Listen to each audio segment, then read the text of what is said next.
Recording. All right, so welcome to our breakout room.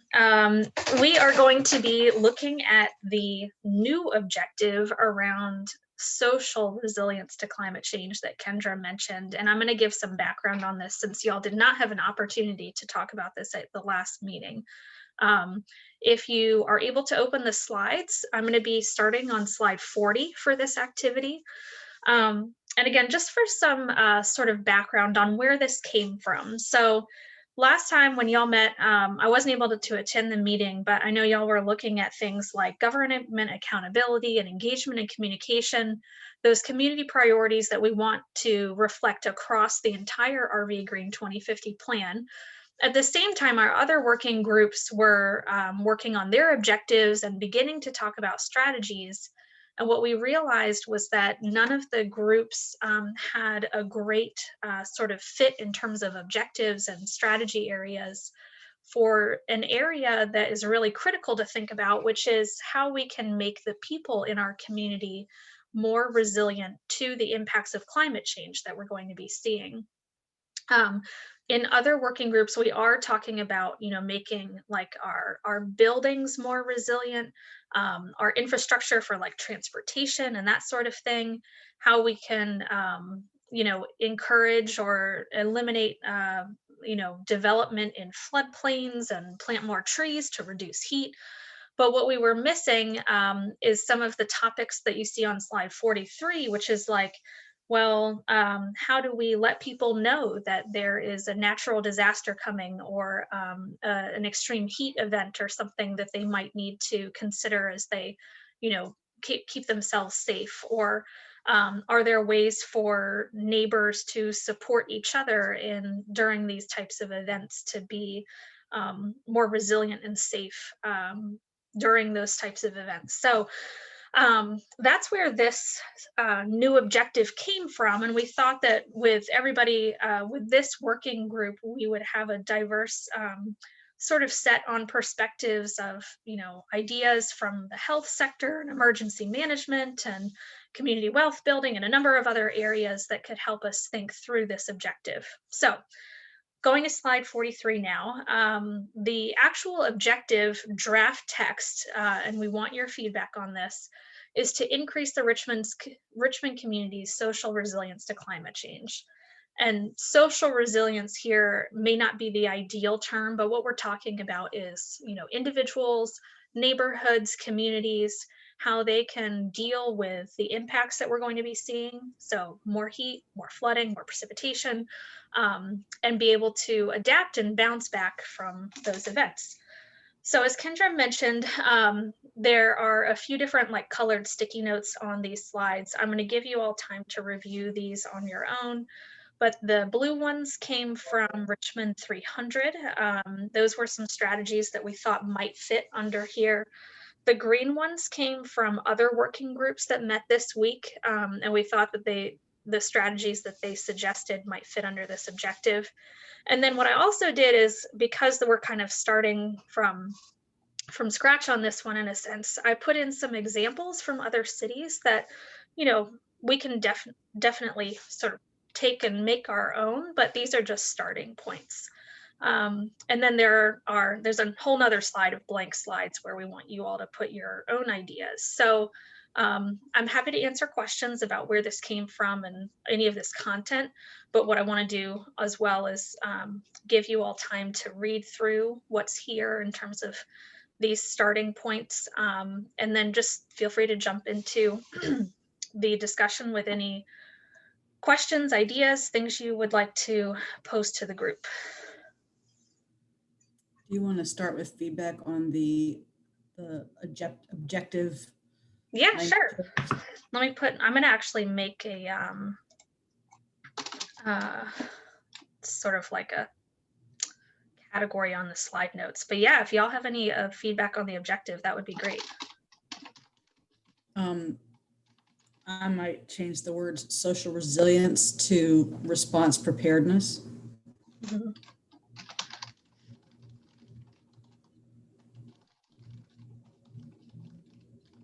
Cool. Any other thoughts for now on the objective?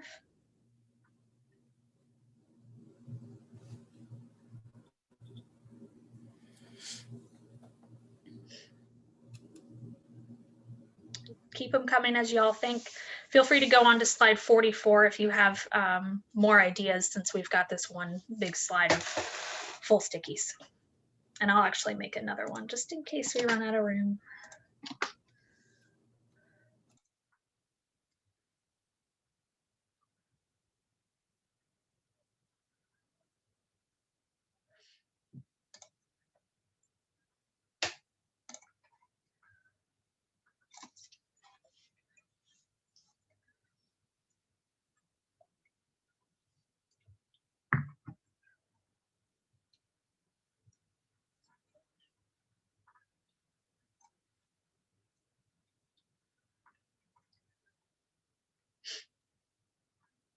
I don't want to put anybody on the spot, but I'd love to know the X on the sticky note about cooling centers. Is the Okay. feedback? Oh, great, Melissa. Is the feedback under the additional feedback Yeah. related to that? Cool. Okay. So yeah, so that was it. Like cooling and heating sensors are really popular in New York. Mhm. We have blackouts all the time, so people have to go somewhere. And cooling centers usually have backup generators ready to go if they are in the blackout zone. But the problem is that they all failed during the pandemic, so people had Mhm. nowhere to head to. And with pandemics, don't want to make it sound any more depressing, but with pandemics becoming more prevalent into the future, um, then there needs to be a plan B. Mhm. Any ideas on what that might be? No, I don't think any areas. I'm not Figure sure it they out have yet? plan B anywhere. Like they didn't have an idea to do it now. Yeah. Like there was like they didn't open them up, like, and that was just it. And people, I think it was a mildish summer up here, so like there wasn't as much of a need. But so I put both the star and the X because I said those are great methods, and like elderly residences are the ones who use them the most. They have bingo games in there and they have like all sorts of board games so they can play. But in the end of the day, um, they are like they're not pandemic proof. Like Right. Definitely.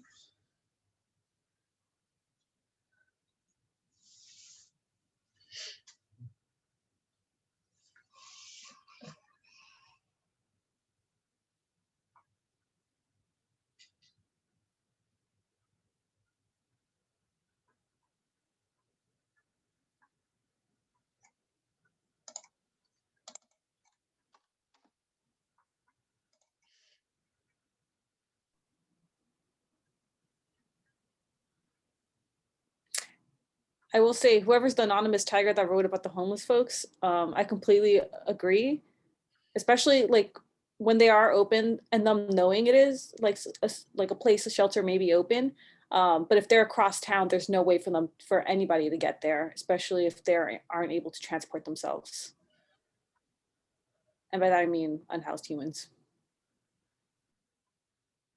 Yeah, that on that note, thanks, Melissa. I was actually going to ask, has anyone just, I haven't lived in a place that, like the Southwest United States and other places where they are already facing really dangerous extreme temperatures and things, or like up north when it gets to like 0 degrees and stuff. Has anyone lived in a place where they have like some sort of citywide alert system? I know here we have the red alert system, but you have to be signed up to receive those. Any thoughts on sort of solutions there that you've seen that work or don't? I lived in Texas. We had tornado sirens go off, Mhm. and that was a good way. We also got phone alerts, and everyone was signed up to it. I don't think you could opt out. And then the tornado sirens went off when it got closer to the time. And in New York, we have only when they declare states of emergencies do we have any alerts go out. But they don't provide. I think only during 1 or 2 blizzards that I can remember, they provided additional shelters outside of home. And Mhm. you had to like if you lost power and you were losing heat, then you had to call into emergency services. to get a convoy pickup, because the idea is that you weren't also allowed to be driving outside. Like if like that was the warning. It was like if you drove outside and you got stuck in the snow plows, they told you they would not come out and assist you. They would just leave you there until morning, because they were more busy with moving workers towards. I went to school really up north, and they were more concerned about moving workers to emergency shelters, to man the emergency shelters, and moving emergency needs and like fire trucks and stuff, like, preserving the plows for that, Mhm. and coming out to, like, get a tow truck to pull you out of the snow ditch. Yeah.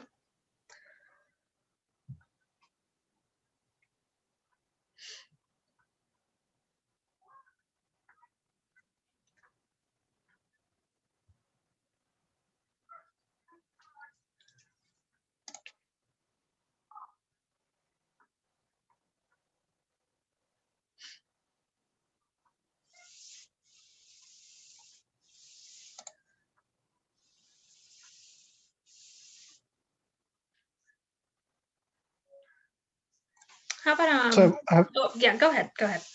oh no, I've heard of a heat action plan in a city in India that has like seemed to have worked well in reducing heat related deaths in the last 10 years. I'm just looking that up too. Mm, So that's one where I've heard of, and they have some sort of warning systems. Yeah, I don't know how sophisticated they are. mhm. Cool. You said it's called a heat action plan, something like Yeah, that? it is. Mm, Yeah, I'll find something and post it here. cool. Okay. Yeah, that'd be great. If you see any examples, feel free to just put the link in. Um, Another sort of communication related aspect of like natural disasters and heat, I was thinking about it, with this recent ice storm too. Is the sort of neighbor to neighbor aspect of social cohesion and resilience. For example, we had some water issue, and I am pregnant, and one of my neighbors called, and they were like, "Don't drink your water. Our water's cloudy.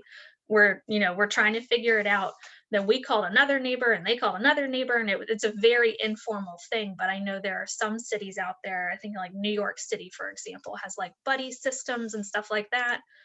I don't know if that's something that we could like make more formal in Richmond. Just another idea. And thanks for putting this link. I'm definitely going to check this out. This heat response plan, heat action plan. Yeah, I thought it's from the NRDC, so it's probably pretty. Yeah. It's on at least on their site. Yeah. Okay, cool.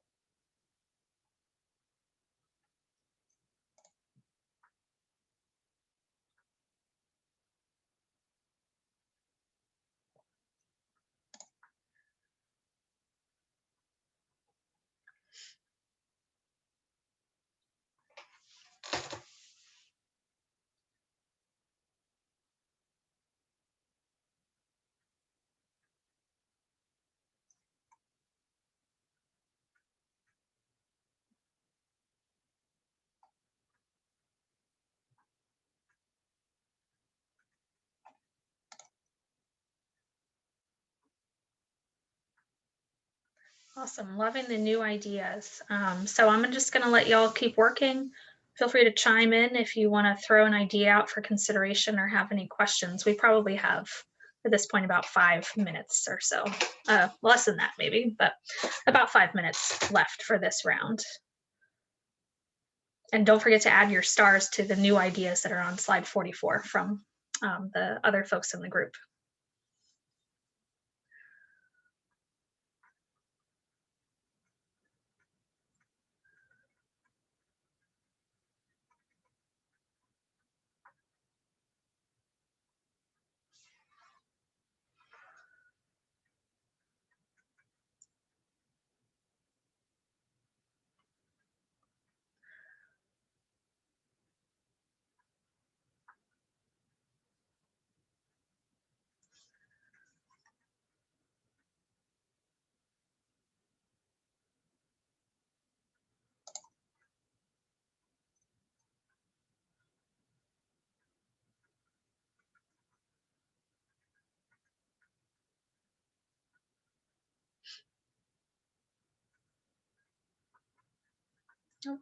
Now we have 5 minutes.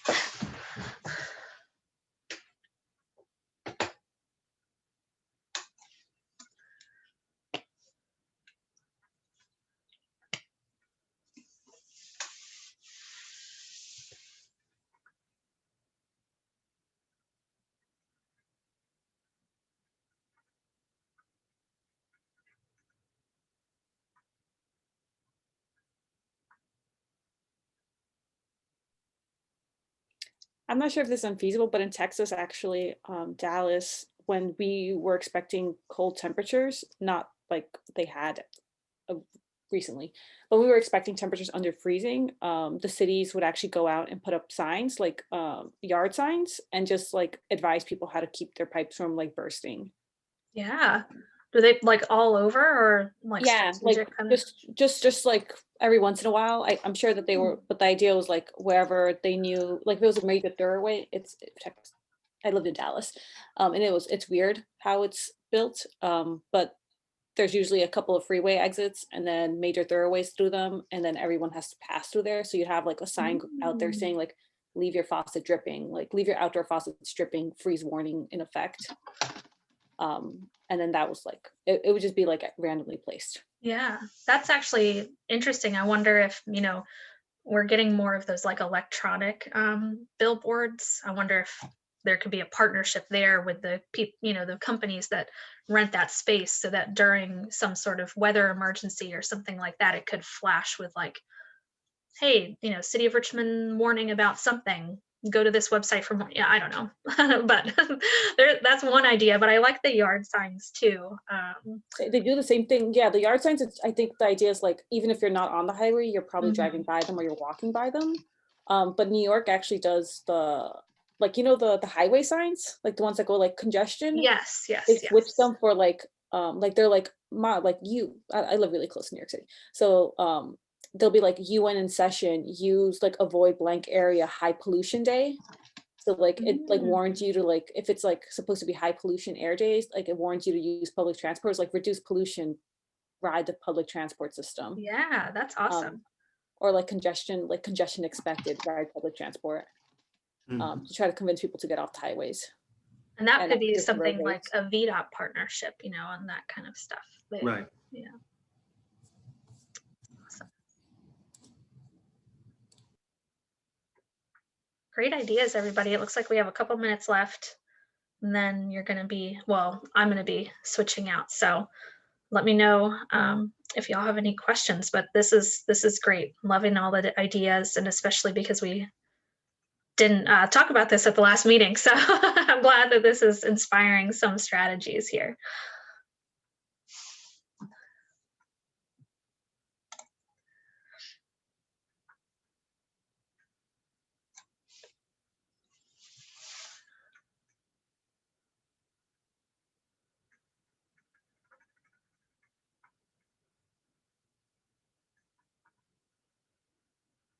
Oh, I love the climate core idea.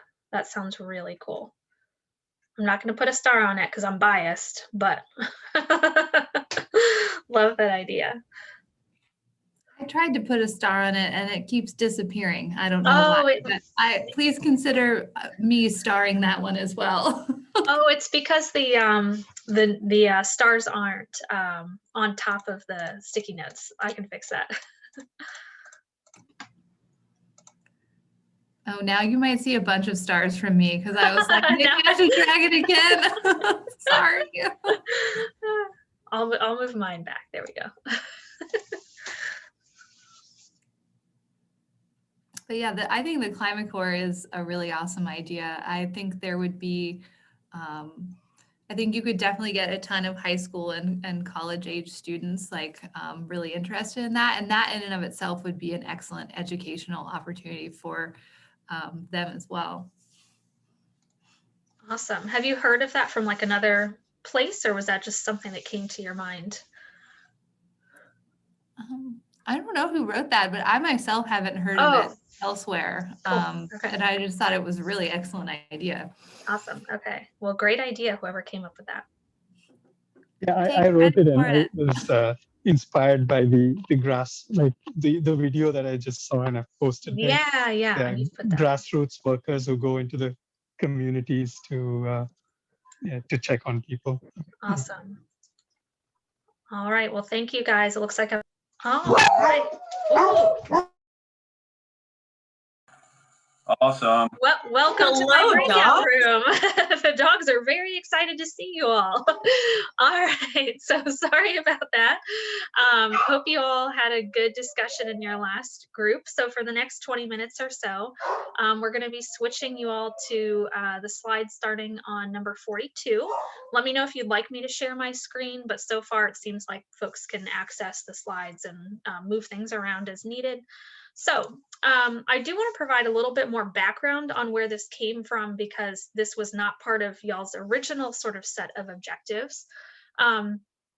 As we are thinking about climate change and particularly resilience to the impacts that we're going to be seeing, the other working groups, buildings, transportation, environment, and waste, they are thinking about resilience, but have so far drafted objectives and strategies more related to, how to keep our infrastructure resilient and how to use things like green infrastructure to keep people resilient. So it's more on like the physical things you can touch and see, to like reduce impacts from flooding and trees, or sorry, heat, things like that.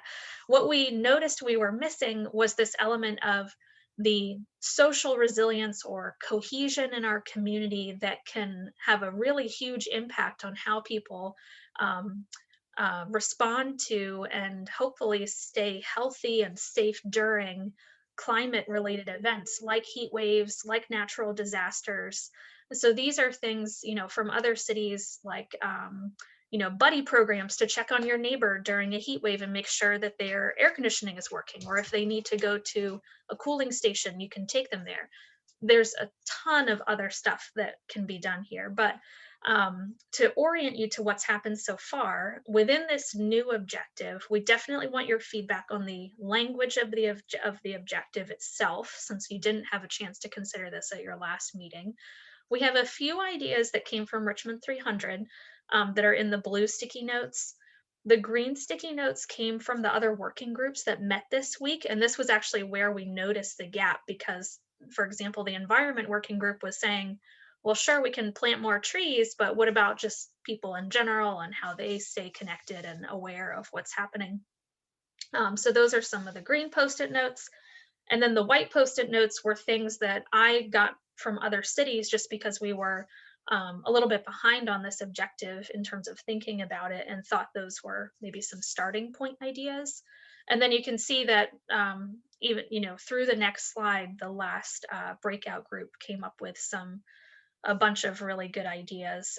We talked a lot about, heat response in particular, how to communicate with, people about being prepared for things like natural disasters. How do you actually reach them through, is it the red alert system that we have? Is it like billboards and highway signs and, tons of other ideas. So that is just a quick orientation. I'll give you all some time, some quiet time to read through what's already here, but feel free to jump in with any questions and ideas that you want to throw out to the group, and I'll let you all take it from there.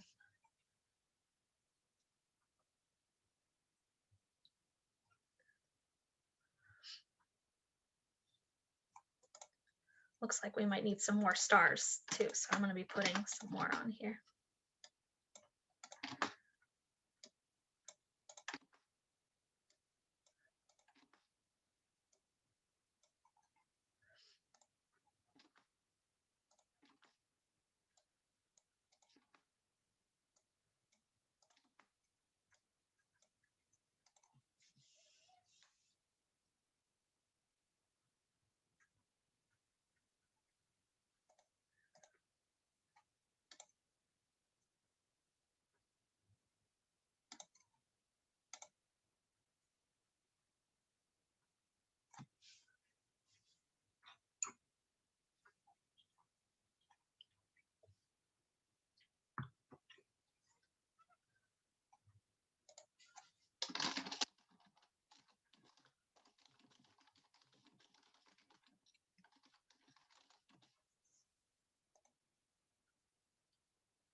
right, anything jumping out to anybody?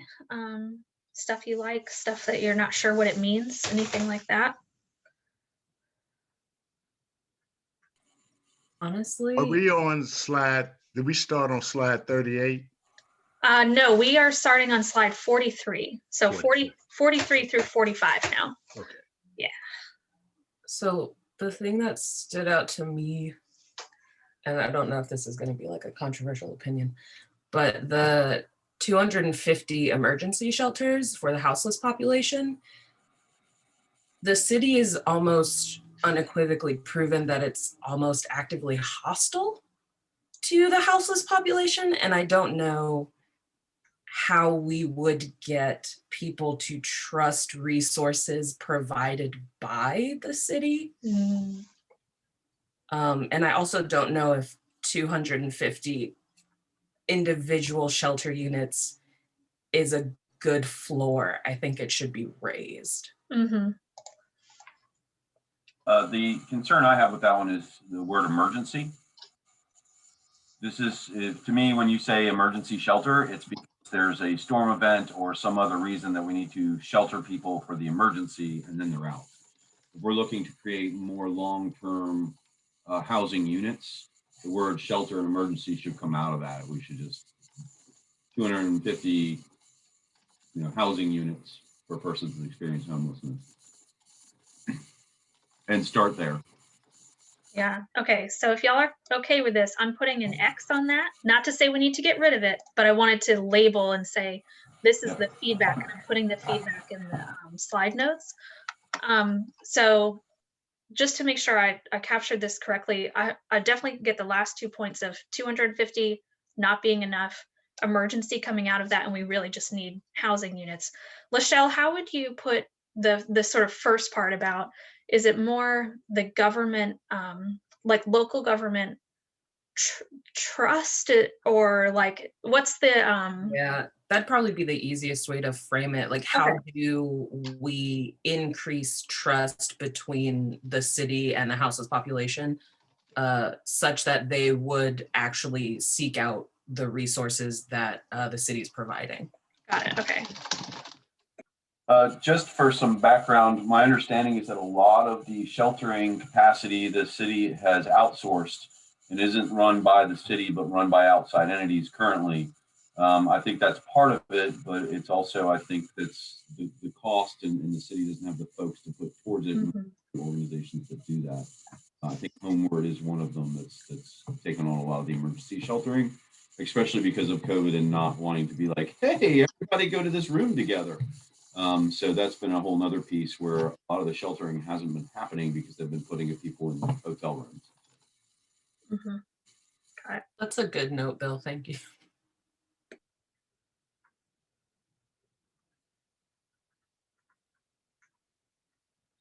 Cool. Thank you guys. Kendra, are you checking in on us? We're doing great. I expected no less. Especially for this being brand new content. We have lots of awesome ideas, so I'm excited. What else is sticking out to folks? Bad or good? Lachelle, that was not, I don't think that was a, well, I don't know. We want people to share whatever they want to share. I really appreciate Lachelle bringing that up. Just with some of the removal of people's encampments, I think can feel like kind of violent, and I think the city and our public spaces and our park spaces like has a big opportunity to connect with the folks who most need help, but oftentimes what they receive is like a clean sweep of where they've been trying to provide their basic needs. So there's some big dissidence there.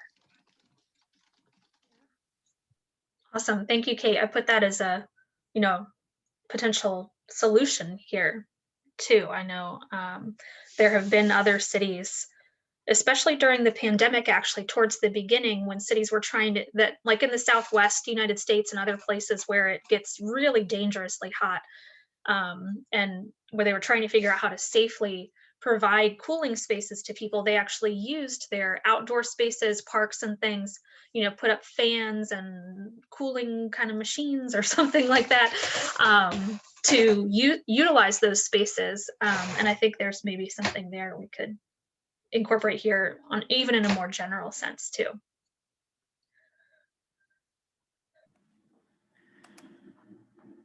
One thing I've been thinking about, and it's partly because it's like my focus at work, is with increasing Richmond community's social resilience to climate change. I mean, we're looking at bringing on these new park parcels, and they're currently,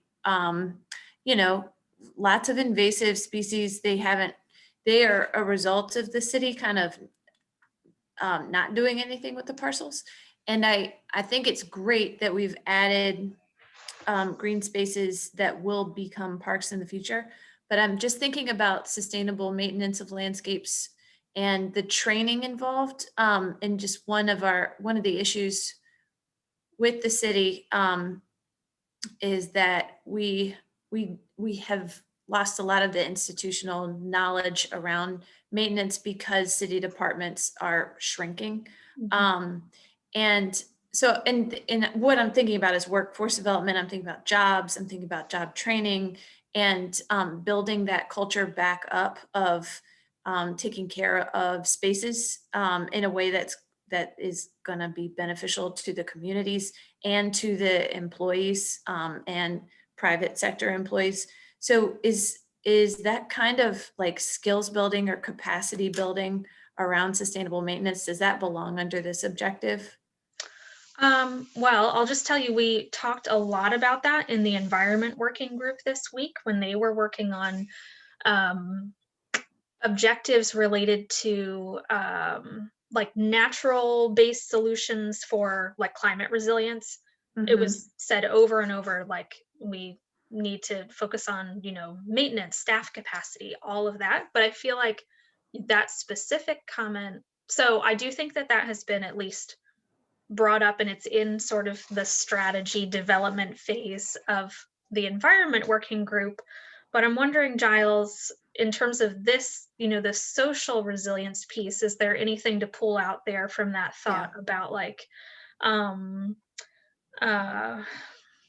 the workforce part and like the cohesion? I don't know.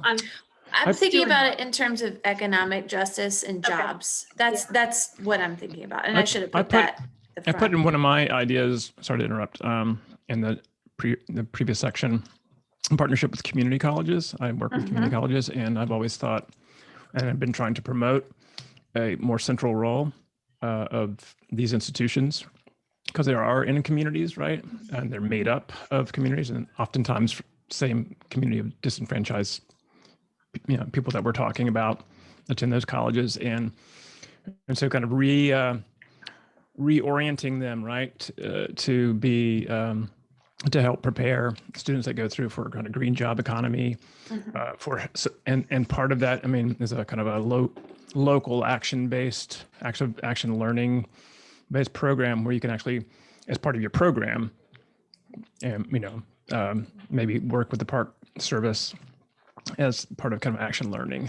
So I think there's a lot of opportunities there and kind of workforce development issues. And that's what they do. They partner and they work with local businesses and institutions to create programs and support students where there's going to be jobs or needed training.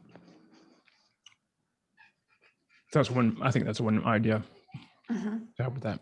Yeah, definitely. And I think, Giles, now that I'm thinking about it, I feel like maybe not, I think your comment can be applied to more than probably just thinking about like the parks, case of like, city departments generally, and like maintenance and capacity building and all of that. I don't know right now where that fits, but I feel like it almost kind of relates to government accountability in a way, as well as social resilience. But maybe if you want, you can pop something into slide 47, which is like our extra area. And we will make sure that makes its way into somewhere. As long as it's on a slide or in the notes or something, it's going to be taken to the next phase. So okay, yeah, we'll figure it out.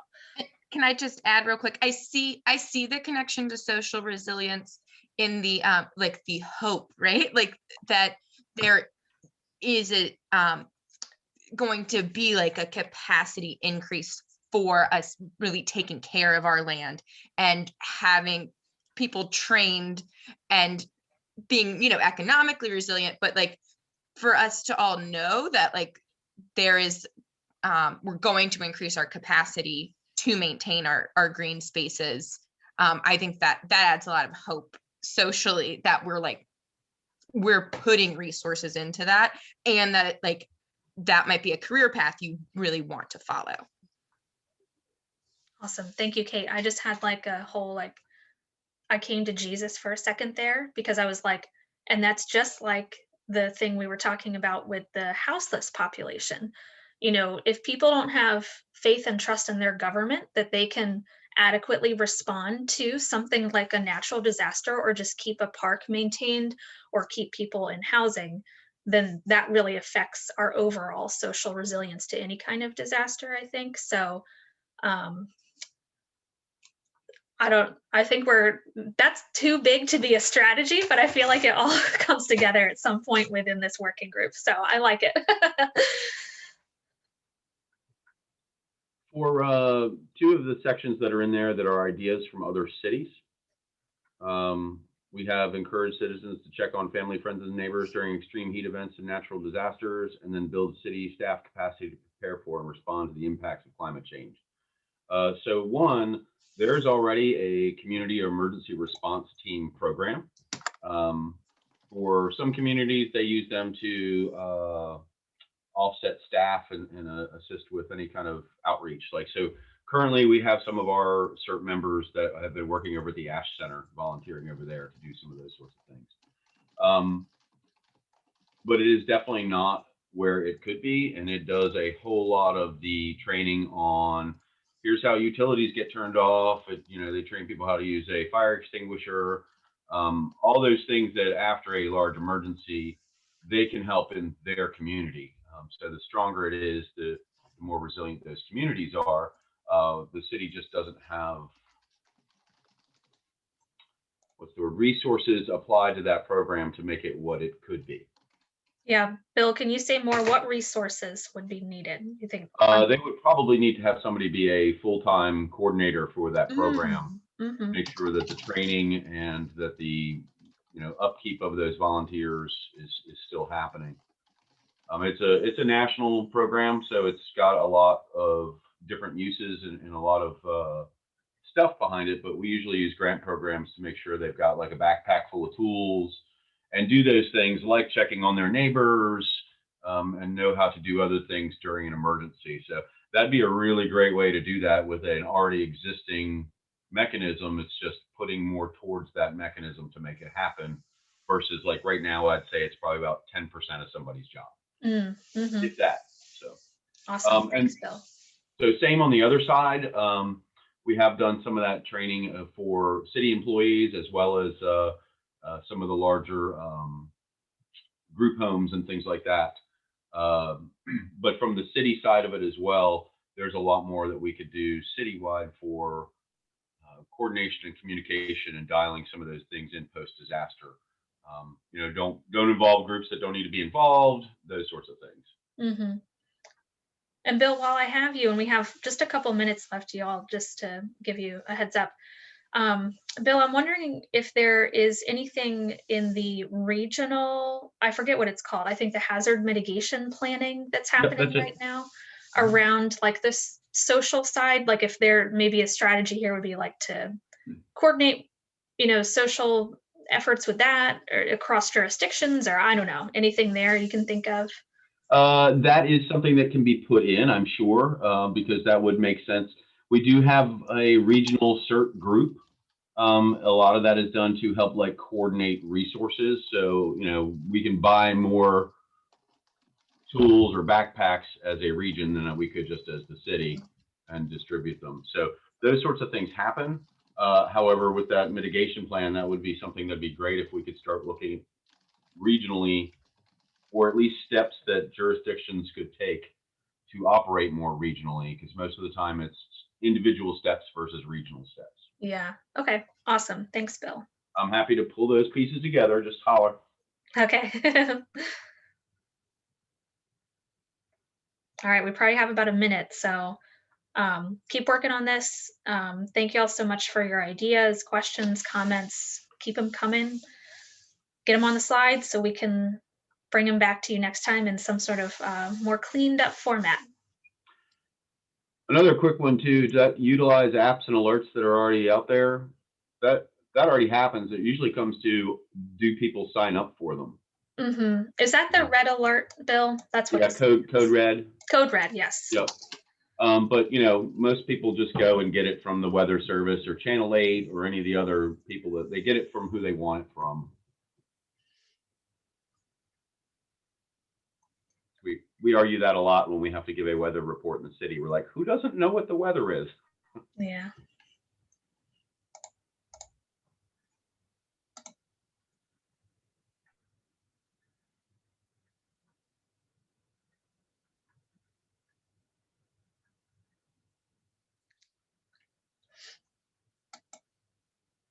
All right. Well, thank you all again so much, and I will see you back in the main room. There, it's not me. Welcome back, everyone. Okay, so I hope you have fun doing those exercises. But also, the documents are still available for editing. If there's anything you want to add after this moment right now, if you think about something over the weekend, you definitely have that time. I mean, I'm not promoting working over the weekend, but if you really want to do that, you can. And they will be available in the follow-up email. One last thing also, here I'm putting in the chat, if you have not ranked your working group interests of choice, please do that, or else I will just force you into a group as my heart desires, and that's just what you will focus on for the rest of this process, and looking at their strategies and how their strategies connect to the community priorities. Yeah, that's about it. We'll do the normal feedback survey. I'm about to put that link in the chat now. I'll try to see if I can make sure it is clearly identified from the previous link. There we go. So that's just feedback on today's activities, anything you want to add, anything you want to share. And good news, happy Friday. We're getting out early.